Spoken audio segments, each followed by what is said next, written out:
এই যে ছোলটু মিয়া, একবার পেছনে ফিরে তো তাকাবে। সিনিয়র আপুরা যে গাছতলায় বসে আছে, তাদের কি চোখে পড়ে না নাকি তোমার?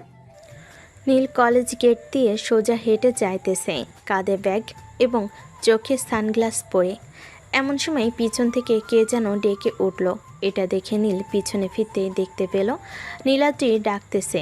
নীল ইশারা করে বলতে লাগলো, এই যে আপু, আপনি কি আমাকে ডাকছেন? হ্যাঁ, আমি তোমাকে রাখতেছি। বাবু সোনা, এদিকে আসো, তোমার সাথে আমার কিছু কথা আছে। তোমাকে নিয়ে চিপায় যাব। নীল তাড়াতাড়ি করে চলে আসলো নীলাদ্রির কাছে। নীলাদ্রির সামনে দাঁড়াতেই নীলাদ্রি বসা থেকে উঠে দাঁড়িয়ে নীলকে উদ্দেশ্য করে বলতে লাগলো, বাহ, তুমি তো দেখি অতি ফার্স্ট আছো। চিপায় বলেছি যাব বলে এইটার জন্য তাড়াতাড়ি চলে এসেছো। চিপায় নিয়ে গেলে আদর করতে পারবেন নাকি? আপু, আমাকে এতটাও ছোট ভাইবেন না যে আপনাকে আদর করতে পারবো না। একবার যেহেতু বলেছেন চিপাই চাপাই যাবেন, চলেন চিপাই গিয়ে আপনাকে বুঝিয়ে দিতেছি আমি কতটা ছোট। এই একদম চুপ, কোনো কথা বলবি না। তোকে ডেকেছি অন্য একটা কাজে, আর তুই কিসের চিপাই চিপাই করতেছিস সেই কখন থেকে? আর যদি একটা কথা বলি তাহলে খবর আছে তোর। নীলাদ্রির কথা শুনে নীল চুপ হয়ে রইল। বেশ কিছুক্ষণ এইভাবে চুপ থাকার পর নীলাদ্রি বলতে লাগলো, তোর নাম কি? কোন ইয়ারে ভর্তি হয়েছিস? আর বয়স কত তোর? আর এই কলেজে নতুন নাকি, আগে কখনো এসেছিলি?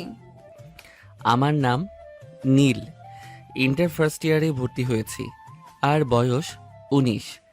আগে কখনো এই কলেজে আসা হয় নাই, এই প্রথম এসেছি। এর আগে আম্মু এসে ভর্তি করিয়ে দিয়ে গেছে। তুই কি এখনো বাচ্চা নাকি যে তোর আম্মুকে সাথে নিয়ে আসিস? কোথায় তোর আম্মুকে? একটু ডাক দে, তোর আম্মুর সাথে একটু কথা আছে। আমার আম্মুর সাথে আপনার কি কথা আছে? ও, বুঝতে পারছি, বিয়ের কথা বলবেন। হ্যাঁ, বলতে পারেন। আমার আম্মু এক পায়ে রাজি আছে আমার জন্য মেয়ে খুঁজতে। এখন তো আপনি বলতেছেন আপনি আমাকে বিয়ে করবেন, তো চলেন গিয়ে করে আসি। এই, তুই কিন্তু এখন বেশি কথা বলতেছিস। আর একটা কথা বললে তোর খবর আছে। তোকে কিছু বলতেছি না বলে তুই এমন করতেছিস। চুপচাপ দাঁড়িয়ে থাক। এই মুখটা দাঁড়িয়ে আছিস কেন? এই ছেলেকে ধরতো, সে কখন থেকে পেঁচাল পেড়ে আমার মাথা খেয়ে ফেলছে। ভাই আমি পারবো না। এই ছেলে যেই কথা বলতে পারে, কখন আবার চিৎকার করে বসে, তার কোনো শিওর নেই। তার চাইতে ভালো হবে তুই এই ছেলেকে ছেড়ে দে, অন্য একটা ছেলে দেখ। এই তো, আপনার বান্ধবী একদম ঠিক কথা বলেছে। আমাকে ছেড়ে দেন, তাহলে আমি চিৎকার করব না, কিছু করব না। আর যদি না ছাড়েন তাহলে আমি এখনই চিৎকার করতেছি। কে কোথায় আছো? তাড়াতাড়ি আমাকে বাঁচাও, এই মেয়ে আমাকে খুন করবে। এই মেয়ের হাতে পিস্তল আছে, তাড়াতাড়ি আমাকে বাঁচাও। এই ছেলে, একদম চুপ করবি নাকি আমি আমার ছুরিটা বের করব বইয়ের ভেতর থেকে? আর যদি একটা কথা বলেছিস তাহলে ছুরিটা বের করে তোর পেট ফুটো করে দিব। ঠিক আছে, আর কোনো কথা বলবো না। এখন তাড়াতাড়ি বলেন আমাকে কি করতে হবে। আমি আবার ক্লাসে যাব। স্যার ক্লাসের ভিতরে প্রবেশ করতেছে। আচ্ছা, তুই আগে ক্লাসে যা। ক্লাস শেষ করে এসে এরপর আমার সাথে দেখা করবি। তোকে বলেছিলাম না চিপায়ে যাব, তোকে নিয়ে চিপায়ে যাব, তাড়াতাড়ি যা। নীল চলে গেল ক্লাসরুমে। এদিকে মুক্তা নীলাদ্রিকে উদ্দেশ্য করে বলতে লাগলো, কিরে নীলাদ্রি, তুই যে ছেলেটাকে বললি ছেলেটা আসবে, ছেলেটা আসলে চিপাই যাবি, সত্যি কি তাকে নিয়ে চিপাই যাবি? মুক্তা, তুই কি পাগল হয়ে গেছিস? আমি এই পিচ্চি ছেলের সাথে চিপায় যাব? এই পিচ্চি ছেলে তো আমার হাঁটু অবধি পড়বে না। আর তুই জিজ্ঞেস করতেছিস এই ছেলেকে নিয়ে চিপায় যাব কি না? তুই তো নিজেই বলেছিস, এটার জন্যই তো আমি বললাম তোকে যে তুই চিপাই যাবি না কি।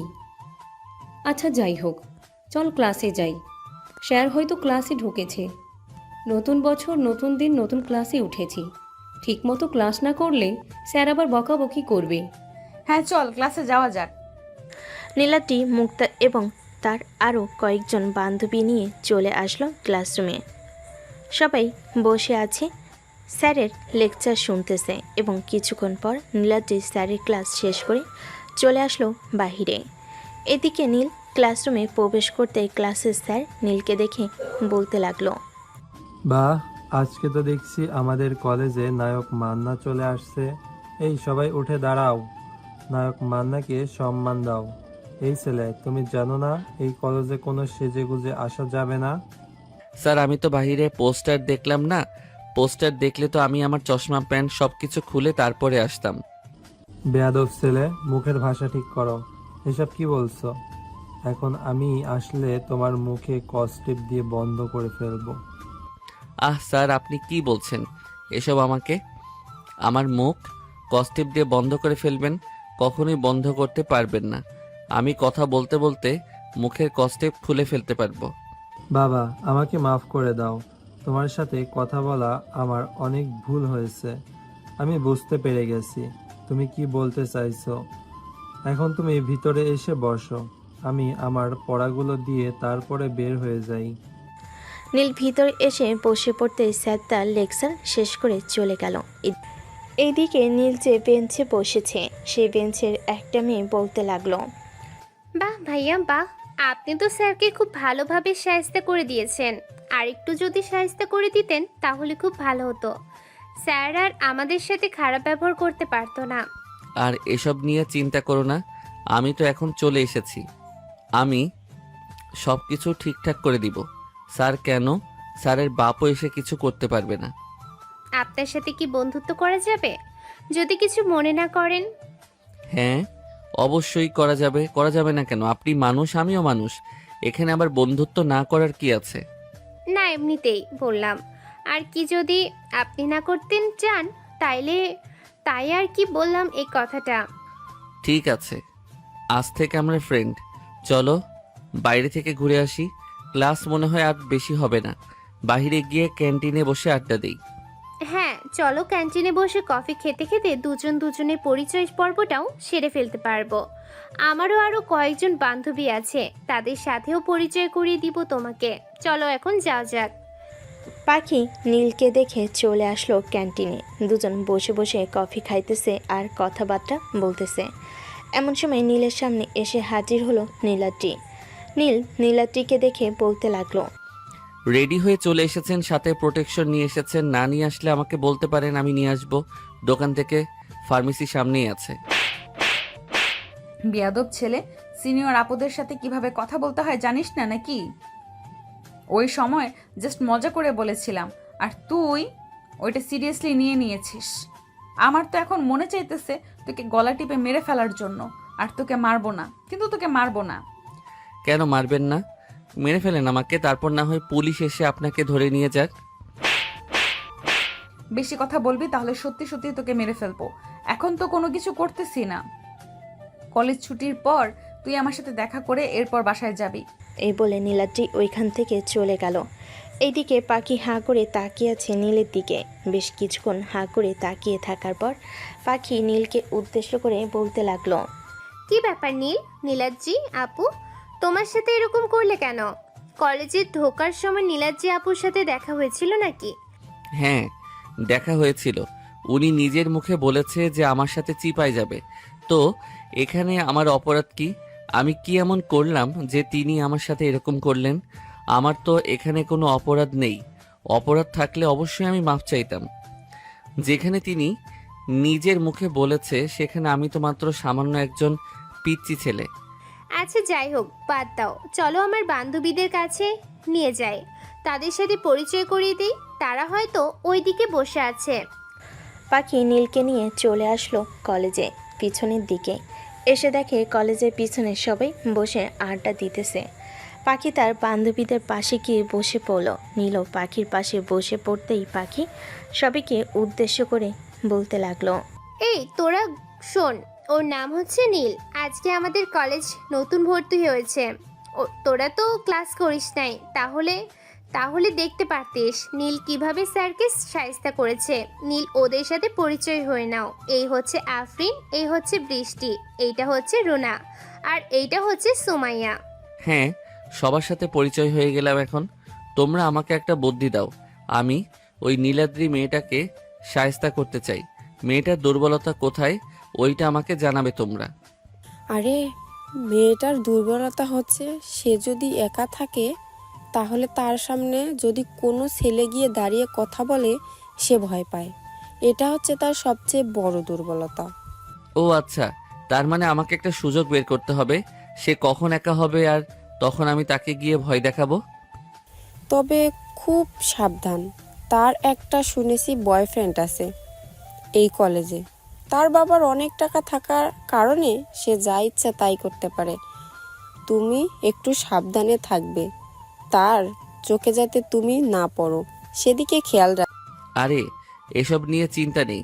এসব নিয়ে চিন্তা করলে অনেক আগে চিন্তা করতে পারতাম। এখন শুধু ওই মেয়েটাকে সাহায্য করার জন্য আমি প্ল্যান তৈরি করব। আচ্ছা যাই হোক, তোমরা তাহলে এখন এখানে থাকো, আমি বাসায় যাই, কালকে দেখা হবে। এই বলে নীল সবার কাছ থেকে উঠে মাঠের মাঝখানে হেঁটে হেঁটে যেতে লাগলো রাস্তার দিকে। মেন গেটের সামনে এসে দাঁড়াতেই পিছন থেকে কে যেন নীলের শার্টের কলার টেনে ধরল। নীল পেছনে ফিরতে দেখতে পেল রাব্বি ও তার শার্টের কলার টেনে ধরেছে। নীলকে দেখে রাব্বি নীলের শার্টের কলার ছেড়ে দিয়ে বলতে লাগলো, কিরে নীল, এখানে তুই কি করিস? তুই এই কলেজে ভর্তি হয়েছিস, আমাকে আগে জানাবি না?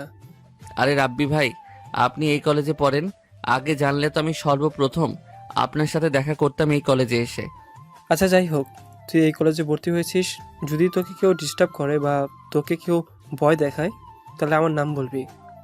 আর এই নে আমার ফোন নাম্বার, আমাকে ফোন দিলে আমি সাথে সাথে চলে আসবো। ঠিক আছে রাব্বি ভাই, এখন তাহলে আমি যাই। আজকে প্রথম দিন তো তাই ভালো লাগতেছে না, আর বন্ধু বান্ধবও নেই কলেজে, এটার জন্য কাল থেকে তো আপনার সাথেই থাকবো। ঠিক আছে, যা তাহলে বাসায়। নীল চলে আসলো বাসায়। কলিং বেল দিতেই তার আম্মু এসে দরজা খুলে দিল। নীলকে দেখে তার আম্মু বলতে লাগলো, কি রে নীল, আজকে এত তাড়াতাড়ি চলে এসেছিস কেন? আজকের প্রথম দিন কলেজে, আর আজকেই তুই তাড়াতাড়ি চলে এসেছিস? হ্যাঁ আম্মু, আজকে চলে এসেছি। আর কত থাকবো এখানে, একটা বন্ধু বান্ধব নেই, কাল থেকে বিকাল 4টা অবধি থাকবো। ঠিক আছে, কাল থেকে না হয় বিকাল 4টা অবধি থাকবি। এখন তাহলে যা, ফ্রেশ হয়ে আয়, আমি খাবার রেডি করছি টেবিলে। নীল চলে আসলো তার রুমে। অন্যদিকে নীলাদ্রি রাব্বিকে উদ্দেশ্য করে বলতে লাগলো, কি ব্যাপার রাব্বি, তুমি ওই ছেলেটার কিছু করলে না কেন? আর সে হচ্ছে আমার এলাকার ছোট ভাই। আমি যদি এখন তাকে কিছু করি তাহলে তার বন্ধু বান্ধব নিয়ে আমাকে পিটিয়ে বত্তা বানিয়ে ফেলবে। ছি, আমি ভাবতেও পারতেছি না তুমি একটা পিচ্চি ছেলের কাছে এইভাবে ভয় পেয়ে গেলে।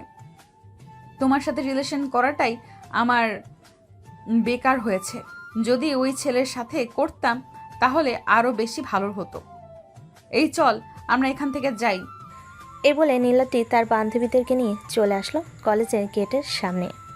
বেশ কিছুক্ষণ দাঁড়িয়ে থাকার পর রিক্সা আসতেই নীলাদ্রি ও তার বান্ধবীদের কাছ থেকে বিদায় নিয়ে চলে গেল বাসায়। নীলাদ্রি ইন্টার সেকেন্ড ইয়ারে পড়ে। তার আব্বু টপ বিজনেসম্যান। আপাতত এইটুকুই থাকুক, এরপর আরও কিছু জানতে পারবেন। নীল ফ্রেশ হয়ে এসে খাওয়া দাওয়া করে বসে টিভি দেখতেছে। এমন সময় তার আম্মু এসে বলতে লাগলো, নীল, কলেজে আজকে কি কি করেছিস শুনি? কি আর করব, তেমন কোনো কিছুই করি নাই। ওই একটা সিনিয়র মেয়ের সাথে একটু ঝগড়া করেছিলাম।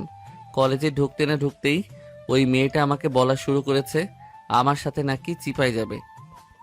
এটা নিয়ে আর কি ঝগড়া করেছি তার সাথে। ও আচ্ছা, থাক এসব। সিনিয়র মেয়েদের পাল্লায় পড়িস না, কখন কি করে বসে তার কোনো ঠিক ঠিকানা নেই। যা, রুমে গিয়ে একটু বিশ্রাম কর, আর রাতের বেলা তোর আব্বু আসবে, তোর সাথে কি যেন জরুরি কথা বলবে। আমার সাথে আবার কি জরুরি কথা বলবে? আমার বিয়ের ব্যাপারে কথা বলবে নাকি, যে বলতেছো আমার সাথে জরুরি কথা বলবে?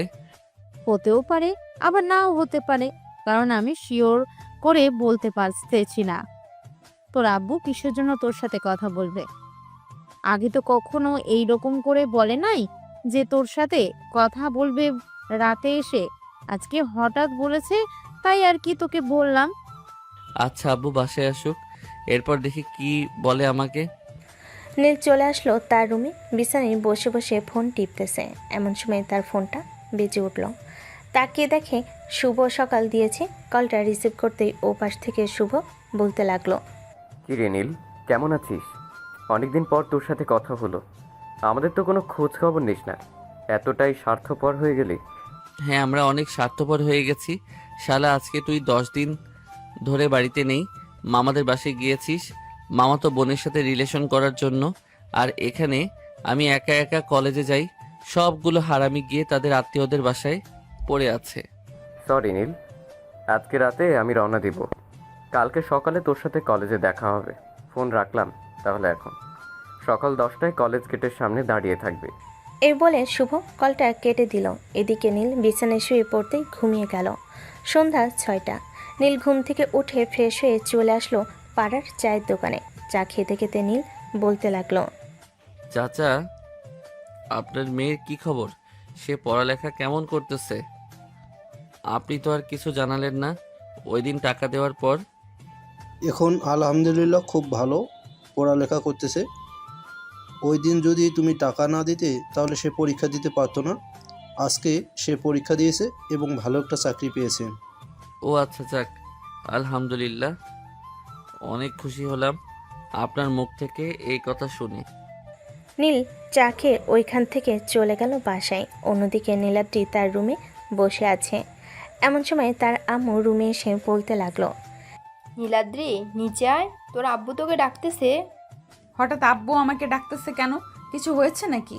তোর আব্বু তোকে ডাকতেছে কেন এটা কি আমি জানি নাকি? তুই গিয়ে জিজ্ঞেস করে আয় তোর আব্বু তোকে ডাকতেছে কেন। আচ্ছা, আমি জিজ্ঞেস করে আসতেছি আব্বু কেন আমাকে ডাকতেছে। এই বলে নীলাদ্রি চলে আসলো নিচে। এসে দেখে তার আব্বু ফোনে যেন কার সাথে কথা বলতেছে। বেশ কিছুক্ষণ পর নীলাদ্রির আব্বুর কথা বলা শেষ হতে নীলাদ্রি বলতে লাগলো, আব্বু, তুমি নাকি আমাকে ডেকেছো? হ্যাঁ ডেকেছি, একটা জরুরি প্রয়োজন, এটার জন্য ডেকেছি। তোর জন্য আমরা ছেলে খুঁজতেছি। ভালো ছেলে হলে তার পরিবারের সাথে কথা বলে তোর বিয়ে দিয়ে দেব। আমি কি একবারও বলেছি যে আমি এখন বিয়ে করব? আমার আবার মন চাইবে ওই দিন আমার যেদিন মন চাইবে আমি ওই দিন বিয়ে করব। এর আগে আমি বিয়ে করতে পারবো না। তুই বললেই তো হবে না, বয়স তো আর কম হলো না। আমি যা বলবো তাই হবে, তুই আর কোনো কথা বলতে পারবি না। যা এখন রুমে যা। নীলাদ্রি রেগে চলে গেল তার রুমে। এদিকে নীলাদ্রির আম্মু নিচে এসে নীলাদ্রির আব্বুকে উদ্দেশ্য করে বলতে লাগলো, তুমি মেয়েটাকে কি এমন বলেছো যে মেয়েটা এইভাবে রেগে চলে গেছে রুমে? কই, আমি তো তেমন কিছু বলি নাই। বলেছি যে তার জন্য যদি ভালো পাত্র পাই তাহলে বিয়ে দিয়ে দেব। আর সে বলতেছে এখন বিয়ে করবে না। বয়স কি কম হয়েছে যে এখন বিয়ে করবে না? বয়স একদম ঠিকঠাক আছে। এখন বিয়ে করলে কয়েকদিন পর আমরা নাতি নাতনির মুখ দেখতে পারবো। নীলাদ্রি যেটা বলবে সেটাই হবে, তুমি তার উপর দিয়ে কোনো কথা বলতে পারবে না। সে যেহেতু বলেছে এখন বিয়ে করবে না, তার মানে এখন বিয়ে করবে না। তোমরা মা মেয়ে কি শুরু করেছো বলো তো? মেয়েটার বয়স কি কম হয়েছে? একবারও কি খেয়াল করেছো? খেয়াল করার দরকার নেই, আমার মেয়ে যেখানে সুখী হবে সেখানেই বিয়ে করাবো। তুমি আর একটা কথাও বলতে পারবে না। এই বলে নীলাদ্রির আম্মু ওইখান থেকে চলে আসলো নীলাদ্রির রুমে। নীলাদ্রিকে উদ্দেশ্য করে তার আম্মু বলতে লাগলো, নীলাদ্রি, তুই কোনো চিন্তা করিস না, তুই পড়ালেখা করতে থাক। আমি তোর বিয়ে এখন দেব না। তুই যেদিন বিয়ে করবি যেদিন আমাকে বলবি ওই দিন বিয়ে দেবো তোকে। ঠিক আছে, আম্মু আর আব্বুকে বলে দিবে আমি সামনে যাতে আর বিয়ে নিয়ে কথা না বলে, আমার সামনে যাতে আর বিয়ে নিয়ে কথা না বলে। আমার এসব একদম পছন্দ না। আমি আমার মনের মতো ছেলে খুঁজে এরপরে তোমাদেরকে জানাবো। ঠিক আছে, এখন তাহলে খাওয়া দাওয়া করে ঘুমিয়ে নে, কালকে আবার কলেজ যাবি। নীলাদ্রি রাতে খাওয়া দাওয়া করে চলে আসলো তার রুমে। অন্যদিকে নীল বসে আছে সোফায়। এমন সময় তার আব্বু বলতে লাগলো, কিরে, তুই নাকি কলেজে গিয়ে বাদরামি করিস, সিনিয়র মেয়েদের সাথে নাকি ফাজলামি করিস, এটা কি একদম সত্যি? হায় আল্লাহ, তোমাকে কে এই মিথ্যা বলেছে? তুমি জানো না তোমার ছেলে কেমন? আজ পর্যন্ত কোনো মেয়ের সাথে কথা বলি নাই, আর তুমি বলতেছো আমি সিনিয়র মেয়েদের সাথে বাদরামি করি। আমি যেটা শুনেছি সেটাই তো বললাম। আর যাতে তোর নামে এই রকম বিচার না শুনি, যদি আর একবার শুনতে পাই তাহলে ওই কলেজে কোনো একটা সিনিয়র মেয়ের সাথে তোর বিয়ে দিয়ে দেব। আচ্ছা আব্বু, তুমি সবসময় সিনিয়র করো কেন? এইসব কিন্তু আমার একদম ভালো লাগে না। সিনিয়র করবে না তো কি করবে? আমি তো তোর আব্বুর সিনিয়র ছিলাম, এটার জন্য তোকেও বলতেছে সিনিয়র মেয়ের সাথে বিয়ে দিবে। সিনিয়র আর জুনিয়রের মধ্যে পার্থক্য কি আমাকে একটু বোঝাও তো। এটা আমি বোঝাতে পারবো না। তুই নিজে সিনিয়র একটা মেয়ে বিয়ে করে নে, এরপর তুই নিজেই বুঝতে পারবি কেন আমি সিনিয়র সিনিয়র করি। ঠিক আছে, দেখা যাক সিনিয়র মেয়ে বিয়ে করি নাকি জুনিয়র মেয়ে বিয়ে করি, এটা না হয় পরে বোঝা যাবে। এখন খাবার দাও আম্মু, খুব ক্ষুধা লাগছে। খাওয়া দাওয়া শেষ করে ঘুমাতে যাব। কালকে আবার তাড়াতাড়ি যেতে হবে কলেজে। সবাই এসে বসে থাকবে আমার জন্য। আচ্ছা, খাবার টেবিলে গিয়ে বস, আমি খাবার দিতেছি। আর তোর ফুফাতো বোন আসবে কয়েকদিন পর, সে তোর কলেজে ভর্তি হবে, আমাদের বাড়িতে থেকে পড়ালেখা করবে। তানজিলা নাকি তাবাসসুম আসবে, দুই বোন তো জমজ। কে আসবে? আমার তো মনে হয় তানজিলা আসবে, কারণ সে পড়ালেখায় খুব ভালো। এটার জন্যই তো গ্রাম থেকে শহরে পাঠাচ্ছে পড়ালেখা করার জন্য। ও আচ্ছা। নীল খাওয়া দাওয়া শেষ করে চলে আসলো তার রুমে। বিছানায় বসে তানজিলাকে মেসেজ দিতে লাগলো। তানজিলা আপু কেমন আছো? তুমি নাকি আমাদের বাসায় আসতেছো?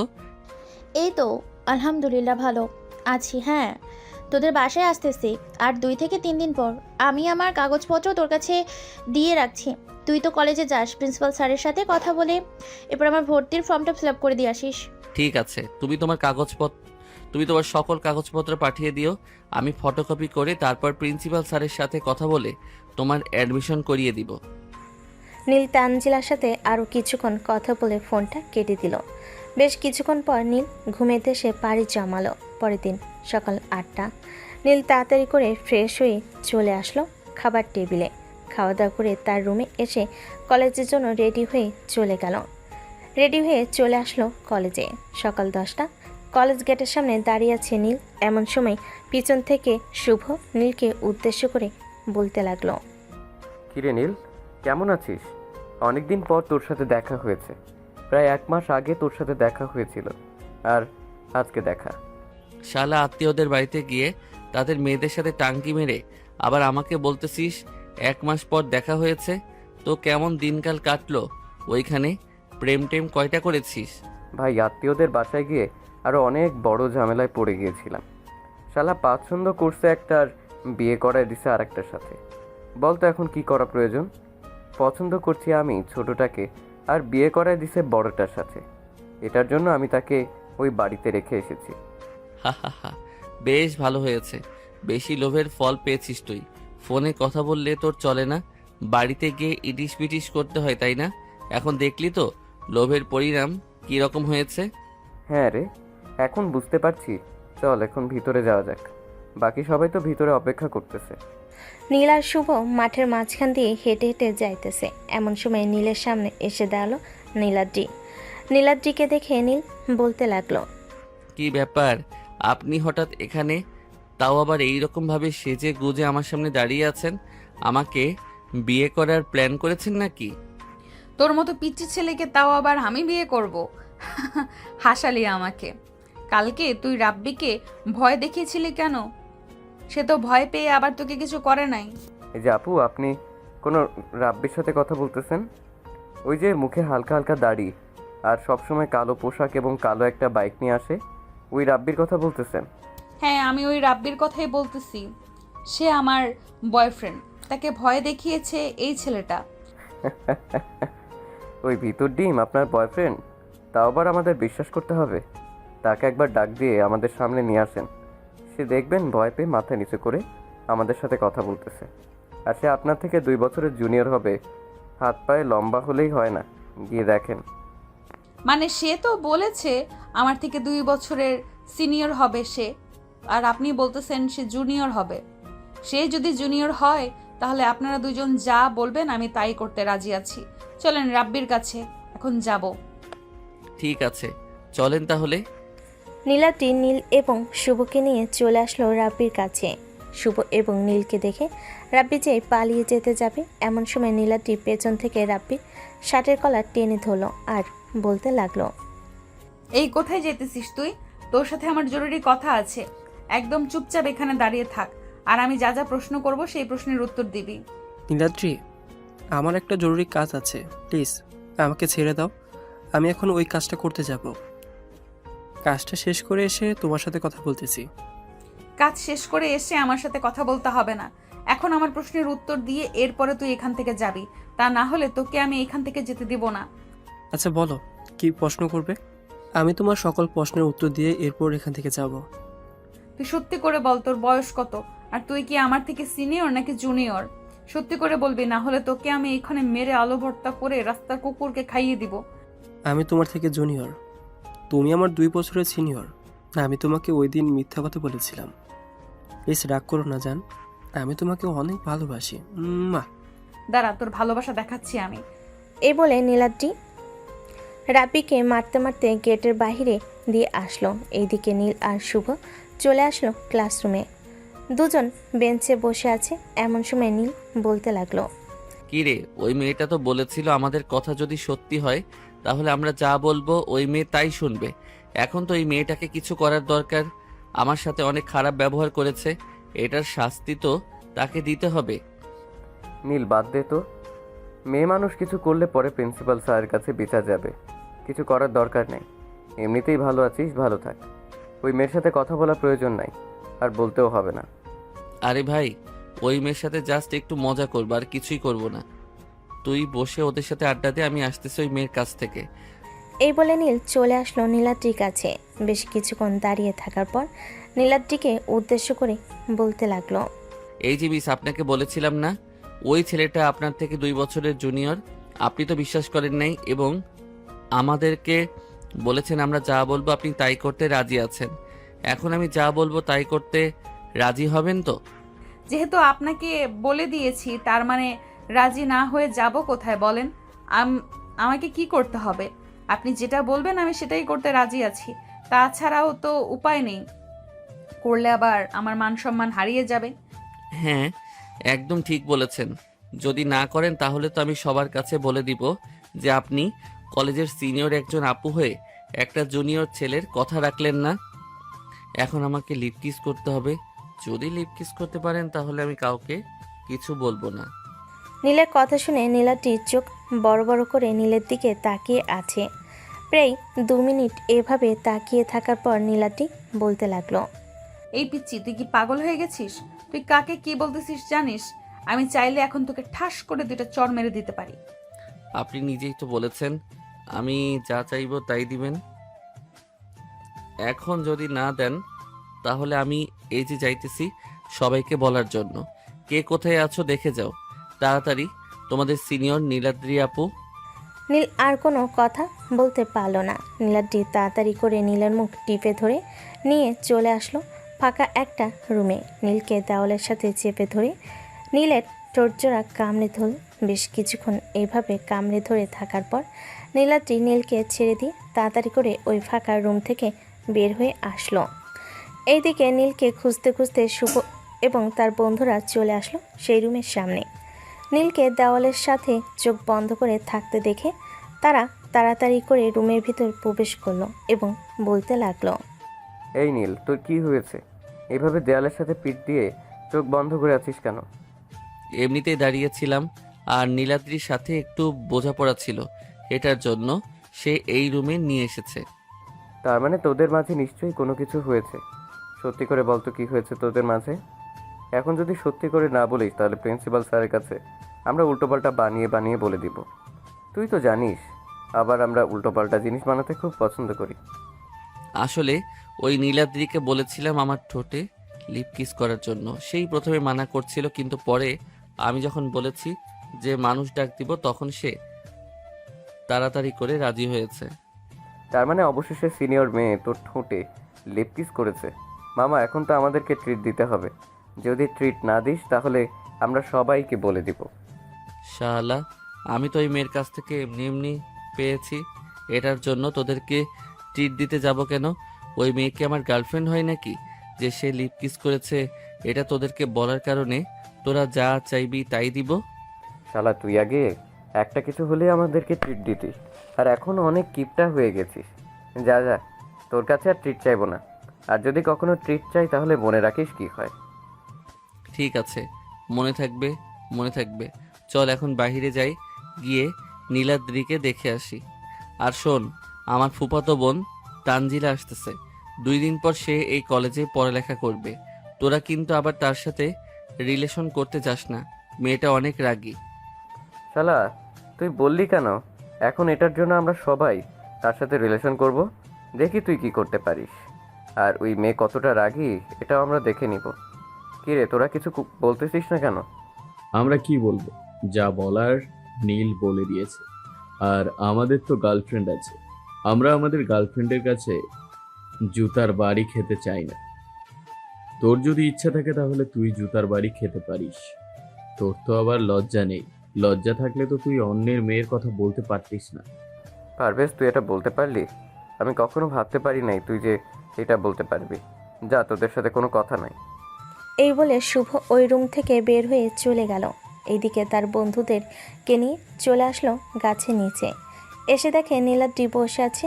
নীলাদ্রিকে দেখে নীল মুচকি একটা হাসি দিয়ে বলতে লাগলো, ইস বন্ধু, জানিস আজকে একটা সিনিয়র মেয়ে আমাকে লিপ কিস করেছে। মেয়েটার ঠোঁট জোড়া এতটা সফট, মন চাইছিল কামড়ে কামড়ে ছিঁড়ে খেয়ে ফেলি। নীলের কথা শুনতেছে নীলাদ্রি আর তেলে বেগুনে জ্বলে উঠতেছে। মনে মনে বলতে লাগলো, এই পিচ্ছি, তোকে শুধু একবার একা পাই, এরপর দেখ তোর কি অবস্থা করি। আমার সামনে এভাবে দাঁড়িয়ে দাঁড়িয়ে আমাকে লজ্জা দিচ্ছিস, আবার তোর বন্ধুদেরকে বলতেছিস এইসব বেশরম বেহায়া। এসব বলতেছে নীলকে আর হাজারটা গালি দিতেছে। বেশ কিছুক্ষণ এইভাবে থাকার পর নীল ওইখান থেকে চলে আসলো। কলেজ গেটের সামনে সবার কাছ থেকে বিদায় নিয়ে চলে আসলো বাসায়। এসে দেখে তানজিলা চলে এসেছে। তানজিলাকে দেখে নীল বলতে লাগলো, কি ব্যাপার তানজিলা আপু, তুমি না বলেছিলে কালকে আসবে, আজকে চলে এসেছো? তোকে সারপ্রাইজ দেওয়ার জন্যই তো আজকে চলে আসছে। আমার সারপ্রাইজ কেমন লেগেছে? ভেবেছিলাম আরও অনেক বড় সারপ্রাইজ দেবো, কিন্তু দিতে পারলাম না। এত বড় সারপ্রাইজ দিয়েছো, এতেই আমি অনেক খুশি। মনে হয় তো এখন এসেছো, যাও ফ্রেশ হয়ে আসো, আমিও ফ্রেশ হয়ে আসতেছি। হ্যাঁ যা, তুইও ফ্রেশ হয়ে আয়, আমিও ফ্রেশ হয়ে আসছি। তানজিলা চলে গেল তার রুমে। এইদিকে নীল তার রুমে এসে ফ্রেশ হয়ে নিচে এসে বসে রইল। বেশ কিছুক্ষণ বসে থাকার পর তানজিলা নিচে আসলো। তানজিলাকে নিয়ে নীল খাওয়া দাওয়া শেষ করে কিছুক্ষণ গল্প করতে লাগলো। বেশ কিছুক্ষণ গল্প করার পর তানজিলা নীলকে উদ্দেশ্য করে বলতে লাগলো, নীল চল, সন্ধ্যা আসছে, বাইরে থেকে ঘুরে আসি। ঢাকা শহরে এসেছি, বাইরে যদি ঘোরাঘুরি না করি তাহলে কি আমাকে ঢাকার মেয়েদের মতো লাগবে? ঘোরাঘুরি করলেই ঢাকার মেয়েদের মতো লাগবে এমন কোনো কথা না। ঢাকায় শুধু ঢাকার লোক বসবাস করে না, আরও বিভিন্ন অঞ্চলের লোক বসবাস করলে আমরাও কিন্তু গ্রামের লোক। এখানে থাকি তাই বলে আমরা আমাদের আঞ্চলিক ভাষা ভুলে যাই নাই। আচ্ছা যাই হোক, বোরকা পরে আসো, তোমাকে নিয়ে যাব। কালকে আবার সকাল সকাল বের হতে হবে, তোমাকে নিয়ে কলেজে ভর্তি করাবো। তানজিলা চলে গেল তার রুমে। একটা কালো বোরকা পরে নিচে আসতেই নীল তানজিলাকে নিয়ে বের হয়ে গেল ঘোরাঘুরি করার উদ্দেশ্যে। এইদিকে নীলাদ্রি তার বান্ধবীদের সাথে পার্কে বসে আছে। এমন সময় তাহমিনা নীলাদ্রিকে উদ্দেশ্য করে বলতে লাগলো, কি রে নীলাদ্রি, তোর কি হয়েছে? সে কখন থেকে দেখছি তুই আনমনা হয়ে বসে আছিস। কেউ কি তোকে কিছু বলেছে, নাকি ওই দুষ্টু ছেলেটা তোকে কিছু বলেছে? না, কিছু বলে নাই, এমনিতেই আনমনা হয়ে বসে আছি। কালকে তোরা কয়টার দিকে কলেজে যাবি? কালকে আমার একটু বাইরে কাজ আছে, কাজটা শেষ করে কলেজে যাইতে চাইতে হয়তো 12টা বাজতে পারে। ক্লাসে যা যা পড়াবে সব কিছু নোট করে রাখিস, পরে আমি তোদের কাছ থেকে নিয়ে নিব। ঠিক আছে, নিয়ে নিস তাহলে। সবাই বসে গল্প করতেছে। এমন সময় পার্কের ভিতর প্রবেশ করলো নীল এবং তানজিলা। নীল তানজিলাকে নিয়ে চলে আসলো একটা বেঞ্চের উপরে। দুজন বসে আছে। এমন সময় নীলাদ্রি নীলকে দেখতে পেল। তাহমিনাকে উদ্দেশ্য করে নীলাদ্রি বলতে লাগলো, এই তাহমিনা, ওইদিকে তাকিয়ে দেখতো, ওইটা সেই ছেলেটা না যে ছেলেটা কলেজে আমাদের সাথে ফাজলামি করে? দেখে তো মনে হচ্ছে সেই ছেলেটাই, কিন্তু তার সাথে ওই মেয়েটা কি? তাকে তো চিনলাম না, আগে তো কখনো দেখি নাই। আরে তুই বুঝিস না, এটা ওর গার্লফ্রেন্ড, তার জন্যই তো ঘুরতে নিয়ে এসেছে। পার্কের ভেতরে না হলে কি এইভাবে পার্কের ভেতরে নিয়ে আসতো? একদম ঠিক বলেছিস, চল গিয়ে বেটাকে ধরি। আজকে যতটুকু পারবো ওর পকেট থেকে সবগুলো টাকা বের করব, আমাদের সাথে ফাইজলামি করে, সিনিয়র আপুদেরকে সম্মান করতে জানে না। এটার জন্য তো তাকে শাস্তি পেতেই হবে। সে শাস্তি না পেলে কিভাবে হবে? হ্যাঁ চল তাহলে গিয়ে বেটাকে ধরি। এই বলে তাহমিনা আর নীলাদ্রি চলে আসলো নীলের কাছে। নীলের সামনে ওরা দাঁড়াতে তানজিলা বলতে লাগলো, এই মেয়ে, তোমরা কারা? আর আমাদের সামনে এসে দাঁড়িয়েছো কেন? দেখছো না আমরা বসে আছি? এই পিচ্ছি, তুই না বলে রিলেশন করিস, তাহলে এই মেয়ের সাথে তো দেখতেছি দিব্যি হাত ধরে ঘুরোঘুরি করতেছিস। আমি কার সাথে ঘুরে বেড়াবো, কার সাথে ঘুরে বেড়াবো না, এসব আপনার জেনে তো কোনো লাভ নাই। আপনি এখান থেকে চলে যান, আপনার সাথে কথা বলার ইচ্ছা নাই। আজকে তোকে কিছু বলবো না, কালকে তুই কলেজে আয়, এরপরে তোকে কলেজে ধরবো। এই তাহমিনা, চল আমরা এখান থেকে চলে যাই। তারা ভালোভাবে রিলেশন করুক, মনের কথাগুলো আদান প্রদান করুক। এই বলে নীলাদ্রি তাহমিনাকে নিয়ে ওখান থেকে চলে গেল। এদিকে তানজিলা নীলকে উদ্দেশ্য করে বলতে লাগলো, কি রে নীল, ওই মেয়েটা কে রে? আর তোকে এইসব বলে গেছে কেন? ওই মেয়েটার সাথে তোর কোনো সম্পর্ক আছে নাকি? আরে না আপু, তুমি কি যে বলো না, ওই মেয়ে তো আমার চাইতে 3 থেকে 4 বছরের বড়। আবার তুমি বলতেছো ওই মেয়ের সাথে আমার কোনো সম্পর্ক আছে কিনা? হ্যাঁ, আমি বলছি সম্পর্ক থাকতেও তো পারে। সিনিয়র হয়েছে তো কি হয়েছে? তাই বলে তুমি এসব বলবে? ওই মেয়ের সাথে আমার কোনো সম্পর্ক নেই। সম্পর্ক থাকলে আমি আগেই জানিয়ে দিতাম তোমাকে, কারণ তোমার সাথে তো সবসময় ফ্রিভাবে কথা বলি, আমার সব কথা তুমি জানো। আচ্ছা যাই হোক, বাদ দে এখন এসব। চল ফুচকা খেয়ে বাসায় যাব, কালকে আবার তাড়াতাড়ি উঠতে হবে। এমনিতেই আমি রাতে ঘুমাই অনেক দেরিতে, সকালে উঠতেও পারি না তাড়াতাড়ি। এখন থেকে তাড়াতাড়ি উঠতে হবে। তানজিলা নীলকে নিয়ে এইখান থেকে চলে আসলো ফুচকার দোকানে। ফুচকা খেয়ে চলে আসলো বাসায়। কলিং বেল দিতে নীলের আম্মু এসে দরজা খুলে দিল।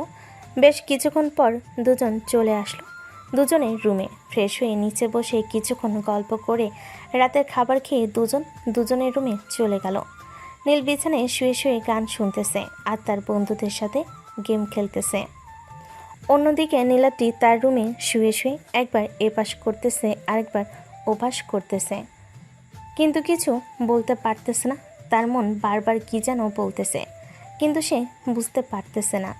নীলাদ্রি তার মনকে উদ্দেশ্য করে বলতে লাগলো, এই মন আজকে কি হয়েছে তোর? এমন কাঁদতেছিস কেন?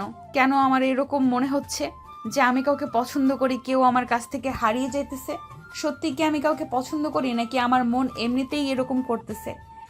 এসব হাজারো চিন্তা ভাবনা করতে করতে নীলাদ্রি ঘুমের দেশে পাড়ি জমালো।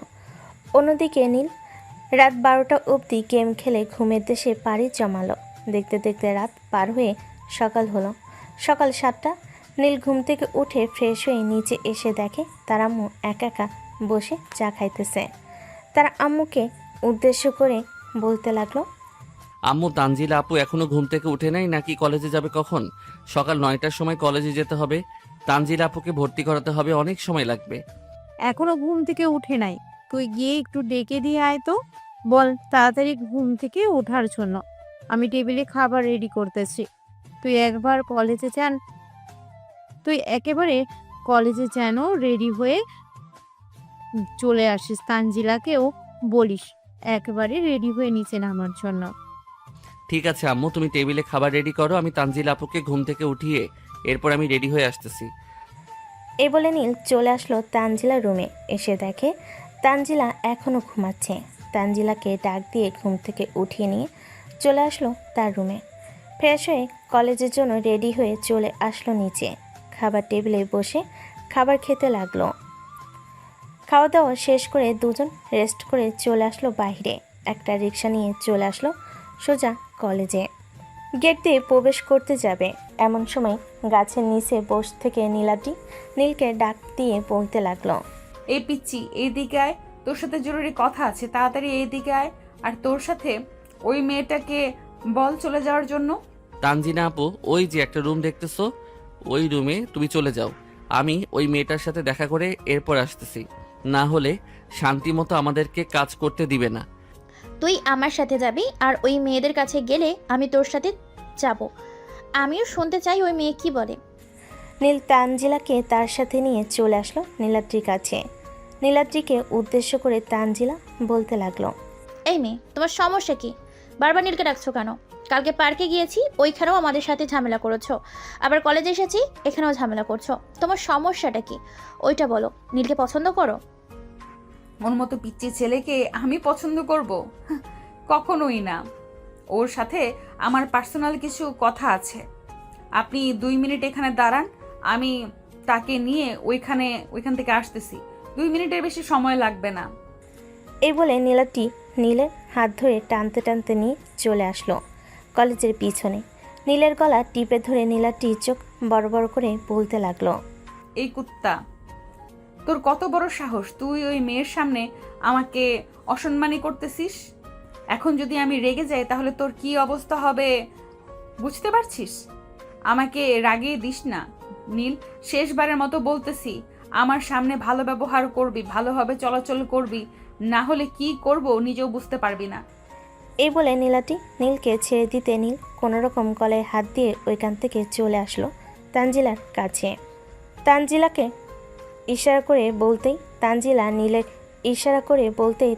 নীলের সাথে হাঁটতে লাগলো। এদিকে নীল তানজিলাকে নিয়ে চলে আসলো প্রিন্সিপাল স্যারের কেবিনে। প্রিন্সিপাল স্যারের সাথে কথা বলে তানজিলাকে ভর্তি করিয়ে যেই চলে যেতে যাবে, এমন সময় তানজিলা বলতে লাগলো, প্রিন্সিপাল স্যার, আমাদেরকে একটা মেয়ে অনেকক্ষণ ধরে ডিস্টার্ব করছে, বিশেষ করে নীলকে বেশি ডিস্টার্ব করছে। আজকে আসার সময় ওই মেয়ে অনেক ডিস্টার্ব করেছে। ওই মেয়েটার নাম হচ্ছে নীলাদ্রি, এই কলেজেই পড়ালেখা করে। আচ্ছা তুমি যাও, আমি নীলাদ্রিকে বলে দিব যাতে তোমাদেরকে আর ডিস্টার্ব না করে। আর নীলাদ্রি তো তোমার ক্লাসে পড়ে, মানে তোমরা সেম ইয়ারে লেখাপড়া করো। তুমি চাইলে তার সাথে কথা বলে তোমাদের বিষয়টা মিটমাট করে নিতে পারো। আর এমনিতেই আমি বলে দিব না। আপনি একবার বলে দিন, সে যদি না মানে তখন না হয় আমি তাকে খুব ভালো করেই বুঝিয়ে দিব। ঠিক আছে, যাও তাহলে তুমি, আমি নীলাদ্রিকে বলে দিব। তানজিলা আর নীল প্রিন্সিপাল স্যারের কেবিন থেকে বের হয়ে চলে আসলো মাঠে। নীল তানজিলাকে উদ্দেশ্য করে বলতে লাগলো, তানজিলা আপু, এটা বলা একদম ঠিক হয় নাই। মেয়েটা না হয় আমাকে একবার ডাক দিয়েছে, তাই বলে তুমি প্রিন্সিপাল স্যারের কাছে ডাইরেক্ট বিচার দিবে? এখন তো ওই মেয়েটা আরো অনেক রেগে যাবে, তখন তো আরো অনেক বিরক্ত করবে আমাদেরকে। আরে তুই তো ভাবছিস কেন, আমি আছি না, কোনো চিন্তা করিস না। ঠিক আছে, চলো তোমাকে তোমার ক্লাসরুম দিয়ে আসি, তারপর আমি আমার ক্লাসরুমে যাব। নীল তানজিলাকে তার ক্লাসরুমে পৌঁছে দিয়ে এসে সেও চলে গেল তার ক্লাসরুমে। কয়েকটা ক্লাস শেষ করে বাইরে আসতেই দেখতে পেল নীলাদ্রি হাতে লাঠি নিয়ে দাঁড়িয়ে আছে। এটা দেখে নীল কিছুটা ভয় পেয়ে চুপচাপ বারান্দায় দাঁড়িয়ে রইল। হঠাৎ নীলাদ্রি নীলকে ইশারা করে বলতে লাগলো, এই নীল, এদিকে আয়, কথা আছে তোর সাথে। কি বলবেন আপু? ওইখানে থেকেই বলেন, আমি শুনতেছি, আমার কান বয়রা না। তোকে বলেছি এখানে আসার জন্য, এখানে দাঁড়িয়ে থেকে কথা বলার জন্য, তোকে বলি নাই। 5 সেকেন্ড সময় দিলাম, 5 সেকেন্ডের মধ্যে আমার সামনে এসে দাঁড়া, না হলে হাতে তো লাঠি দেখেছিস, এটা দিয়ে তোর হাড্ডি গুড্ডি ভেঙে ফেলবো। নীল তাড়াতাড়ি করে নীলাদ্রির সামনে গিয়ে দাঁড়াতে নীলাদ্রি বলতে লাগলো, আমার নামে প্রিন্সিপাল স্যারের কাছে বিচার দিয়ে এসেছিস তাই না? তোর তো অনেক বড় কলেজা হয়ে গেছে, আজকে তোর হাড্ডি গুড্ডি ভেঙে ফেলবো, দেখি আমাকে কে আটকাতে আসে। এই বলে নীলাদ্রি টানতে টানতে নীলকে নিয়ে চলে আসলো 5 তলার একটা ফাঁকা রুমে। দরজাটা লাগিয়ে দিয়ে নীলের সামনে এসে লাঠিটা ঘোরাতে লাগলো। বেশ কিছুক্ষণ এইভাবে লাঠি ঘোরানোর পর নীলাদ্রি আস্তে আস্তে নীলের সামনে যেতেই লাগলো, আর নীল এক পা করে পিছোতে লাগলো। বেশ কিছুক্ষণ এইভাবে যাওয়ার পর হঠাৎ নীল নীলাদ্রিকে জড়িয়ে ধরল, তারপর তার ঠোঁটের সাথে ঠোঁট একত্রিত করে দিল। বেশ কিছুক্ষণ এইভাবে থাকার পর নীলাদ্রি নীলকে ধাক্কা মেরে সরিয়ে দিয়ে বলতে লাগলো, এই কুত্তার বাচ্চা, তোর তো সাহস কম না? তোকে এখানে নিয়ে এসেছি পেটানোর জন্য, আর তুই আমাকে জড়িয়ে ধরে তাও আবার আমার ঠোঁটের সাথে লিপকিস করছিস। এইটার জন্য তো তোকে মায়ের খাইতে হবে আরো বেশি। এই বলে নীলাদ্রি যে নীলকে মারতে যাবে, এমন সময় দরজায় ঠক ঠক করার শব্দ পেল। নীলাদ্রি হাতের লাঠিটা পিছনে রেখে দরজা খুলে দিতেই দেখতে পেল প্রিন্সিপাল স্যার দাঁড়িয়ে আছে। প্রিন্সিপাল স্যার নীলাদ্রিকে দেখে বলতে লাগলো, কি ব্যাপার নীলাদ্রি, তুমি এইখানে কি করো, তাও আবার নীলের সাথে? আসলে স্যার, নীলের সাথে জরুরি একটা দরকার ছিল তো, তাই আর কি এই রুমে নিয়ে এসেছি। এই কলেজটা কিন্তু আমার, সো কোথায় কি হচ্ছে আমি সব খবর জানি। আর পার্সোনাল কথা ছিল, এই সব কথা নিচে বা ক্যান্টিনে বলতে পারতে। 5 তলায় এসে ফাঁকা একটা রুমে ঢুকে দরজা বন্ধ না করে বললেও পারতে। স্যার, নীলাদ্রি আপু আমাকে মারার চেষ্টা করেছিল। ওই দেখেন ওনার হাতে একটা বড় লাঠি। আপনি যদি ঠিক সময় না পৌঁছে যেতেন তাহলে নীলাদ্রি আমাকে মেরেই ফেলতো ওই লাঠিটা দিয়ে। প্রিন্সিপাল স্যার নীলাদ্রিকে বকা দিতে নীলাদ্রি ওইখান থেকে চলে আসলো নিচে। তাহমিনাকে বলে সোজা চলে আসলো পাশে। কলিং বেল দিতেই তার আম্মু এসে দরজা খুলে দিল। নীলাদ্রিকে দেখে বলতে লাগলো, কী রে নীলাদ্রি, কী হয়েছে তোর? এত তাড়াতাড়ি কলেজ থেকে চলে আসলি যে? কলেজে কোনো সমস্যা হয়েছে নাকি? না, কলেজে কোনো সমস্যা হয়নি, এমনিতেই চলে এসেছি, ভালো লাগছিল না তো তাই। আমি আমার রুমে গেলাম, আমাকে ডাক দিবেন, আমি এখন ঘুমাবো। আচ্ছা যা, গিয়ে তাহলে ঘুমা, বিকেলবেলা না হয় তোকে ডেকে দেবো। নীলাদ্রি আর কিছু না বলে চলে গেল তার রুমে। এদিকে নীল বাইরে আসতে তানজিলা নীলকে উদ্দেশ্য করে বলতে লাগলো, নীল, ওই মেয়েটাকে তো বোকা খাইয়ে দিলাম, খুশি হস নাই নাকি তুই? হ্যাঁ, অনেক খুশি হয়েছি, তবে আর একটু দেরিতে আসলে আরও খুব ভালো হতো। যাই হোক, চলো এখন নিচে যাই, ওইখানে গিয়ে দেখি যদি ক্লাস হয় তাহলে ক্লাস করবো, আর ক্লাস না হলে বাড়িতে চলে যাব। ঠিক আছে, চল তাহলে যাওয়া যাক। নীল ওইখান থেকে তানজিলাকে নিয়ে চলে আসলো নিচে। এসে দেখে ক্লাস হচ্ছে না, তাই তানজিলাকে নিয়ে সোজা চলে আসলো বাসায়। কলিং বেল দিতেই তার আম্মু এসে দরজা খুলে দিল আর বলতে লাগলো, কি রে নীল, কি হয়েছে? আজকে এত তাড়াতাড়ি চলে এসেছিস? তানজিলা কলেজের কিছু হয়েছিল নাকি যে তাড়াতাড়ি চলে এসেছ? না, কিছুই হয়নি, এমনিতে চলে এসেছে। আর ক্লাস হচ্ছিল না, এটার জন্য নীলকে বলছিলাম, তাই নীলও চলে এসেছে। ও আচ্ছা, যাও তাহলে ফ্রেশ হয়ে আসো। দুপুর তো হয়ে এসেছে, আমি খাবার দিই, তোমরা খাওয়া দাওয়া করে নাও, তারপর যা ইচ্ছে তাই করো। ঠিক আছে, আমরা ফ্রেশ হয়ে আসতেছি, আপনি খাবার রেডি করেন। নীল, যা ফ্রেশ হয়ে নিচে আয়, খাওয়া দাওয়া করবে আমার সাথে। ঠিক আছে, যাও তাহলে, তুমি ফ্রেশ হয়ে আসো আর আমিও ফ্রেশ হয়ে আসতেছি। এই বলে তানজিলা আর নীল দুজনেই রুমে চলে গেল। অপরদিকে নীলাদ্রি তার রুমে শুয়ে আছে আর মনে মনে বলতেছে, এই ছেলেকে যতক্ষণ পর্যন্ত আমি কিছু না করতেছি ততক্ষণ আমার মন শান্তি হবে না। তাকে তো কিছু একটা করতেই হবে। কি করব? এসব ভাবতেছে নীলাদ্রি। বেশ কিছুক্ষণ ভেবেচিন্তে একটা সিদ্ধান্ত নিল আর নিজের মনকে বলতে লাগলো, একমাত্র এই সিদ্ধান্ত নিয়ে আমি তাকে কিছু করতে পারবো। আর যদি এই সিদ্ধান্ত না হয় তাহলে আমি তাকে কিছুই করতে পারবো না। একমাত্র তাকে বিয়ে করলে বিয়ের পর আমি তাকে কিছু করতে পারবো, এর আগে কিছুই করতে পারবো না। হ্যাঁ, এটাই হবে আমার শেষ ভরসা। এটা যদি আমি না করতে পারি তাহলে তার জন্য আমি কোনো কিছুই না। এসব বলতেছে নীলাদ্রি। এদিকে নীল আর তানজিলা খাওয়া দাওয়া করে বসে আছে। এমন সময় নীল তার আম্মুকে উদ্দেশ্য করে বলতে লাগলো, আম্মু, আমি আমার রুমে গেলাম, একটু ঘুমাবো। এখন যদি না ঘুমাই তাহলে মাথা ব্যথা করবে। এমনিতেই কালকে রাতে অনেক দেরিতে ঘুমিয়েছিলাম, আবার তাড়াতাড়ি উঠে গেছি। ঠিক আছে, যা তাহলে। আর তানজিনা, তুমিও যদি ঘুমাতে চাও তাহলে তুমিও গিয়ে ঘুমাও, সন্ধ্যায় না হয় আমি ডেকে দিব দুজনকে। নীল, তুই ঘুমাতে যা, আমি কিছুক্ষণ গল্প করে এরপর আসছি ঘুমানোর জন্য। নীল চলে আসলো তার রুমে। ফ্রেশ হয়ে বিছানায় শুয়ে পড়তেই ঘুম চলে আসলো তার। অন্যদিকে তানজিলা নীলের আম্মুকে উদ্দেশ্য করে বলতে লাগলো, ফুপু, তুমি কি নীলকে বিয়ে দিবে না নাকি? নীল তো অনেক বড় হয়ে গিয়েছে, এখন যদি তাকে বিয়ে না দাও তাহলে সে তো কয়েকদিন পর বাড়িতে মেয়ে নিয়ে আসবে, তখন কি করবে? আমার নীলের প্রতি বিশ্বাস আছে, সে কখনই এরকম কাজ করবে না। সে সব সময় আমার সাথে সব কথা শেয়ার করে। আশা করি সে যদি এইরকম কাজ করে তাহলে সে আমাকে সবার আগে জানাবে। এসব কথা বলতেছে নীলের আম্মু তানজিলাকে। বেশ কিছুক্ষণ তানজিলা গল্প করে চলে আসলো রুমে। বিছানায় শুয়ে পড়তেই ঘুমিয়ে গেল সে। সন্ধ্যায় ঘুম থেকে উঠে নিচে এসে নীলের আব্বুর সাথে কথা বলতেছে আর এইদিকে নীল গেম খেলতেছে। বেশ কিছুক্ষণ এভাবে গেল।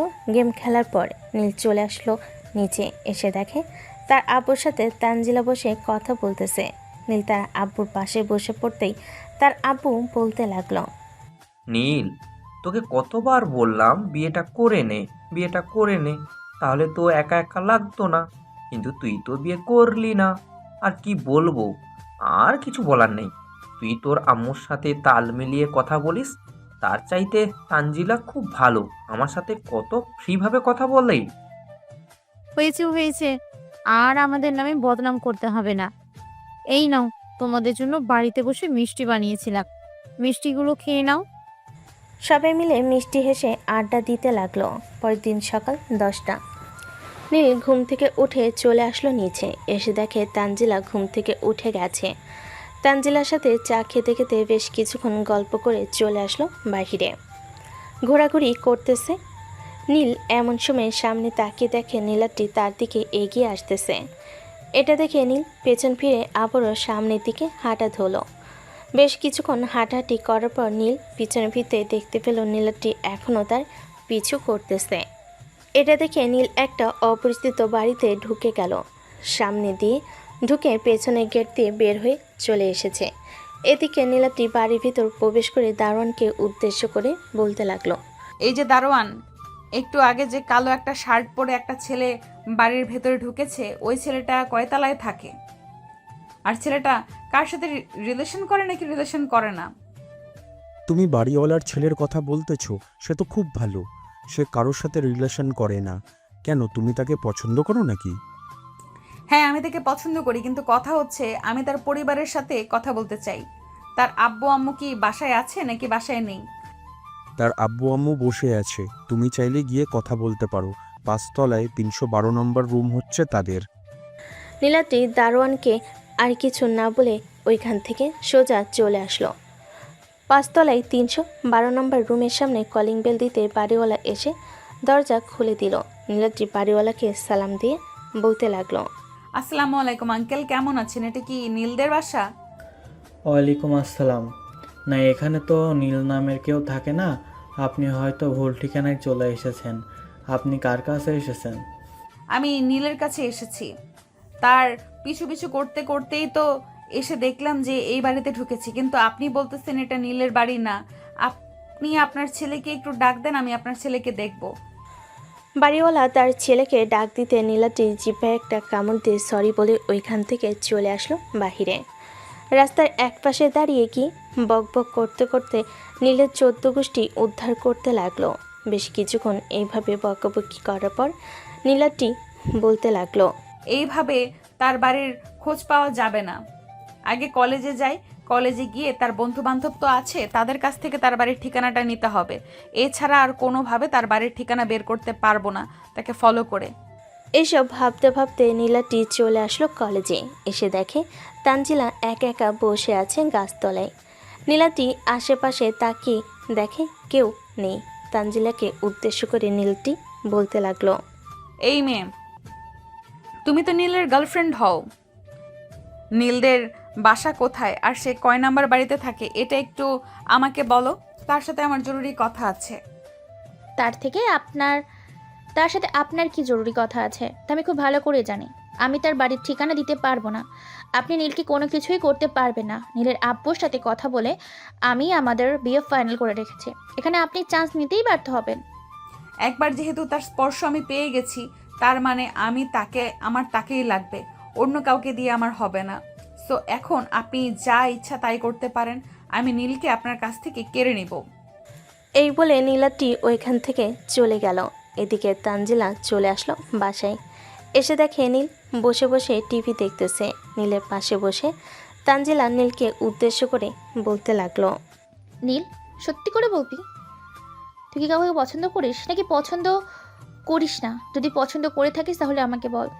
পছন্দ বলতে আমি একটা মেয়েকে যেহেতু স্পর্শ করে ফেলেছি, তার মানে আমি তাকে পছন্দ করি। আর তুমি হঠাৎ এইরকম ভাবে কথা বলতেছো কেন? আমি এইরকম ভাবে কথা বলতেছি কেন এটা তো না জানলেও চলবে। তুই আগে বল, তুই কাউকে পছন্দ করিস? আমি ওই মেয়েটাকে পছন্দ করি যে মেয়েটাকে আমি বিরক্ত করি, এবং তুমি যে মেয়েটাকে অনেক বকাঝকা করেছো। তার মানে তুই ওই নীলাদ্রি মেয়েটাকেই পছন্দ করিস? হ্যাঁ, আমি ওই নীলাদ্রি মেয়েটাকে পছন্দ করি। আমি তাকে ভালোবেসে ফেলেছি। এখন তুমি আর আমাকে কিছু জিজ্ঞেস করো না, আমি আর তোমাকে কিছু বলতে পারবো না। এই বলে নীল চলে আসলো তার রুমে। এইদিকে তানজিলা চুপচাপ বসে আছে। এমন সময় নীলের আম্মু এসে তানজিলার পাশে বসে বলতে লাগলো, কিরে তানজিলা, তোর কি হয়েছে? এইভাবে চুপচাপ বসে আছিস কেন? আর নীল হঠাৎ উঠে চলে গেল কেন? কিছু কি হয়েছে তোদের মাঝে? না, আমাদের মাঝে আবার কি হবে? আমাদের মাঝে কিছুই হয়নি। যদি কিছু হতো তাহলে তোমাকে বলতাম। সে ঘুমানোর জন্য চলে গিয়েছে। ও আচ্ছা, তুই আমার সাথে আয়, আজকে দুজন মিলে রান্না করব। তানজিলা নীলের আম্মুর সাথে চলে গেল রান্নাঘরে। দুজন মিলে রান্না করে রেখে দিল টেবিলে। রাত 9টা, সবাই খাবার টেবিলে বসে আছে। এমন সময় তানজিলা সবাইকে উদ্দেশ্য করে বলতে লাগলো, নীল, আমি কাল গ্রামে চলে যাচ্ছি। আর হয়তো এখানে আসা হবে না। আব্বু আম্মু আমার জন্য ছেলে পছন্দ করেছে। ওইখানে গিয়ে তাকে বিয়ে করে ঘর সংসার করব। হঠাৎ আপু তুমি এই সিদ্ধান্ত নিয়েছো কেন? আমার উপর রাগ করেছো নাকি? আমি তো সত্যি বললাম, আমি যাকে ভালোবাসি তার কথাই বললাম তোমাকে, তাই বলে তুমি রাগ করবে? আরে আমি রাগ করিনি। রাগ করলে তোকে অবশ্যই বলতাম। তুই এক কাজ কর, তুই যাকে ভালোবাসিস তাকে নিয়ে আয়। ফুপু ফুপা তোমরা নীলের পছন্দ করে মেয়েকে নীলের সাথে বিয়ে দিও, যাতে নীলের সব সময় সুখে থাকতে পারে। হ্যাঁ, তা তো দিবই, কিন্তু তুই হঠাৎ করে এই সিদ্ধান্ত নিলি কেন? আজকে 2 মাস হয়েছে এখানে এসেছিস, আর তুই এখন বলতেছিস চলে যাবি? এখান থেকে আমি তোকে যেতে দিব না, তুই যাই বলিস না কেন। তানজিলা কিছু বলল না, চুপচাপ খাওয়া দাওয়া করে চলে আসলো তার রুমে। এদিকে নীল সব কিছু বুঝতে পেরে তানজিলার রুমে এসে দরজাটা লাগিয়ে দিয়ে তানজিলার বিছানায় বসে বলতে লাগলো, তানজিলা আপু, আমি তোমাকে কষ্ট দিতে চাই নাই। আসলে আমি কখনো চাইতাম না যে আত্মীয়র মধ্যে আমার বিয়ে হোক। এসব আমার একদম পছন্দ না। তুমি জানো যে আমার চাচাতো বোনের বিয়ে হয়েছে, তারা কিন্তু আত্মীয়ের মধ্যে বিয়ে হয়েছে, আমি তাদের বিয়েতে যাই নাই। আর আমি ওই মেয়েটাকে অনেক আগে থেকেই পছন্দ করি। ওই মেয়েটাকে সর্বপ্রথম দেখেছিলাম যে পার্কে তোমাকে নিয়ে গিয়েছিলাম, প্রথম দিন ওই পার্কে। ওই দিনের পর থেকে আমি তাকে পিছু করতাম, সবসময় তার খেয়াল রাখতাম। এই দেখো, প্রায় 200 থেকে 300 পিক তোলা আছে। সে যেখানে যাইতো সেখানেই আমি যাইতাম। এই বলে নীল চুপ হয়ে রইল। বেশ কিছুক্ষণ পর তানজিলা নীলকে উদ্দেশ্য করে বলতে লাগলো, আচ্ছা যা, আমি এখান থেকে যাব না। তবে আমার কথা শুনতে হবে। আমি যা বলবো তাই করতে হবে। আগে তোর বউকে আমি টেস্ট করব, এরপর তোদের বিয়ে দিব। তুই আমার সাথে রিলেশন করার অভিনয় করবি, আমিও দেখতে চাই ওই মেয়েটা কি করে তোর জন্য। ঠিক আছে, তুমি যেহেতু বলেছো আমি তোমার সাথে রিলেশন করার অভিনয় করব, কিন্তু আবার তুমি ভাইবো না আমি তোমার সাথে রিয়েলভাবে রিলেশন করতেছি। না, আমি কখনোই ভাববো না এমন কিছু। আচ্ছা, এখন তুই তোর রুমে ঘুমা, আমি এখন ঘুমাবো। নীল আর কিছু না বলে চলে আসলো তার রুমে। ফ্রেশ হয়ে বিছানায় শুয়ে পড়তে ঘুম চলে আসলো তার। কখন যে ঘুমিয়ে গেছে খেয়াল নেই। পরের দিন সকাল 7টায় দুজনে ঘুম থেকে উঠে ফ্রেশ হয়ে চলে আসলো নিচে। খাওয়া দাওয়া করে তানজিলাকে নিয়ে চলে আসলো কলেজে। নীল তানজিলার হাতে হাত রেখে বসে আছে আম গাছের নিচে। এমন সময় নীলাটি এসে নীলের সামনে দাঁড়ালো। তানজিলার হাতে নীলের হাত দেখে চোখ লাল করে তাকিয়ে আছে নীলাটি, আর বলতে লাগলো, এই নীল, তাড়াতাড়ি এই মেয়ের হাত থেকে তোর হাত সরা, না হলে কিন্তু আমি তোর হাত পুড়িয়ে ফেলবো। এই মেয়ে, তুমি কে? যাও তো এখান থেকে। আমাদের এখানে কোনো ভিক্ষা নেই। নীল, তুমি মেয়েটাকে বলে দাও যাতে আমাদের এখানে সামনে না আসে।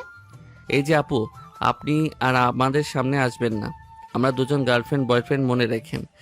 এটা বলতে নীল যে উঠে যেতে যাবে, এমন সময় নীলাটি নীলের শার্টের কলা ধরে টানতে টানতে নিয়ে চলে আসলো একটা ফাঁকা রুমে। দরজাটা লাগিয়ে দিয়ে নীলকে দেওয়ালের সাথে ঠেস দিয়ে ধরে তার ঠোঁটের সাথে ঠোঁট একত্রিত করে দিল। বেশ কিছুক্ষণ পর দুজনেই রেসপন্স করতে লাগলো। বেশ কিছুক্ষণ এইভাবে থাকার পর নীলাটি নীলকে ছেড়ে দিতে নীল আবারও নীলাটিকে জড়িয়ে ধরে তার ঠোঁটের সাথে ঠোঁট একত্রিত করে দিল। আবারও কয়েক মিনিট এইভাবে লিপ কিস করার পর দুজনকে ছেড়ে দিয়ে কিছুটা দূরে সরে গেল। নীলাটি নীলকে উদ্দেশ্য করে বলতে লাগলো, নীল, তুই সত্যি করে বল, কাকে পছন্দ করিস? আমাকে করিস নাকি ওই মেয়েটাকে করিস? আর ওই মেয়েটাকে সত্যি করে বলবি, তোর সাথে সব সময় ঘুরে বেড়ায় কেন? ওই মেয়েটা হচ্ছে আমার ফুফাতো বোন। সে গ্রাম থেকে এখানে এসেছে পড়ালেখা করার জন্য। আমাদের বাড়িতে থেকে সব সময় পড়ালেখা করবে। তানজিলা আপু আমাকে পছন্দ করে, কিন্তু আমি তোমাকে পছন্দ করি, এটা তাকে আমি বলে দিয়েছি। আর কোনো অসুবিধা নেই, সে কোনো কিছুই করবে না। দেখ, আমি তোকে হারাতে চাই না। তুই তোর আব্বু আম্মুকে নিয়ে আমাদের বাসায় আসবি। কবে আসবি সেটা বল, আগে এখান থেকে সব কিছু ফাইনাল করে এরপরে বের হব। দেখি কবে যাওয়া যায়। সামনের সপ্তাহে গেলে চলবে নাকি এই সপ্তাহে যেতে হবে? এই সপ্তাহে যেতে হবে। যদি যেতে পারিস তাহলে বল, আর না যেতে পারলে বলতে পারিস, আর কখনো তোকে বলবো না যাওয়ার জন্য। আচ্ছা, আমি এই সপ্তাহে যাব, তবে আমাকে আর 2 থেকে 3 দিন সময় দিতে হবে। 2-3 দিন পর আমি তোমাদের বাসায় যাব আব্বু আম্মুকে নিয়ে। ঠিক আছে, মনে থাকে যেন। নীল আর কিছু না বলে নীলাদ্রিকে নিয়ে বাইরে বের হয়ে আসলো। দুজন সিঁড়ি দিয়ে নিচে নেমে আসলো তানজিলার কাছে। তানজিলা নীলাদ্রিকে উদ্দেশ্য করে বলতে লাগলো, যেহেতু লিপ কিস করবে এখানেই করলে পারতে, রুমে কি করার কি ছিল? আমি তো তোমার পরিচিত। আচ্ছা যাই হোক, তোমরা দুজন কবে বিয়ে করছো সেটা বলো। আর 2 থেকে 3 দিন পরে আমরা 2 জন বিয়ে করতেছি। তবে আমাদের বিয়েতে হয়তো কোনো অনুষ্ঠান হবে না, আবার হতেও পারে, তার কোনো শিওর নেই। নীলাদ্রি, নীল আর তানজিলা কথা বলতে লাগলো। বেশ কিছুক্ষণ কথা বলার পর 3 জন চলে আসলো নীলেদের বাসায়। নীল তার আম্মুর সাথে নীলাদ্রিকে পরিচয় করিয়ে দিল। নীলাদ্রি সারাদিন নীলদের বাসা থেকে চলে আসলো তাদের বাসায়। দেখতে দেখতে কেটে গেল 2টি দিন। সকাল 10টা, নীল এবং তার পুরো পরিবার রেডি হয়ে এসেছে নীলাদ্রিদের বাসায়। কলিং বেল দিতে নীলাদ্রি এসে দরজা খুলে দিল। সবাইকে দেখে সালাম দিয়ে সবাইকে ভিতরে নিয়ে গেল। সবাই সোফায় বসে আছে। এমন সময় নীলাদ্রির আব্বু আম্মু আসলো। সোফায় বসিয়ে নীলাদ্রির আব্বু আম্মুর সাথে কথা বলতে লাগলো।